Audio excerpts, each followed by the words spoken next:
దేశవ్యాప్తంగా మత కల్లోలాలు సృష్టించడానికి, ప్రజల ప్రాణాలు తీయడానికి, హిందువులకి అంతం చూడటానికి అంటూ పీఎఫ్ఐ, ఎస్డిపిఐ అనేటువంటి సంస్థలు దేశంలో మతరాజ్యమే స్థాపించడానికి పుట్టి పెరిగి విధ్వంసాలు సృష్టించినాయి. అది కేరళలో కావచ్చు, లేకపోతే కర్ణాటకలో కావచ్చు, ఇట్లాంటి అరాచకాలు చేసినాయి. ఆయా సంస్థల మద్దతుతో అధికారంలోకి వచ్చినటువంటి కర్ణాటక కాంగ్రెస్ పార్టీ ఒక విచిత్రమైనటువంటి పని మాత్రం చేసింది.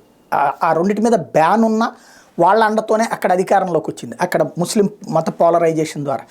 ఇప్పుడు బెంగళూరులో తాజాగా ఎమ్మెల్యే హారిస్ అహ్మద్ అనేవాడు వీళ్ళ అండతో వచ్చేసి కొత్తగా అక్కడ ఉన్నటువంటి పార్కుల్లో ఇవి చేస్తారు. పొద్దున్నే సంఘ శాఖ అంటారు, ఉదయం పూట్లనే వాళ్ళ ధ్వజ ప్రణామము, అట్లాగే వాళ్ళ ఎక్సర్సైజులు, అట్లాగే బౌద్ధిక్ అని వాళ్ళు ఉపన్యాసాలు వినటం, కొత్త అంశాల మీద చర్చ ఇదంతా చేస్తుంటారు. అట్లాంటి కార్యక్రమాలు నిర్వహించినటువంటి పార్కుల దగ్గరన నో ఆర్ఎస్ఎస్ వాళ్ళు ఇక్కడ ఎట్లాంటి శాఖలు నిర్వహించడానికి వీల్లేదంటూ నిషేధం విధించాడు ఎమ్మెల్యే.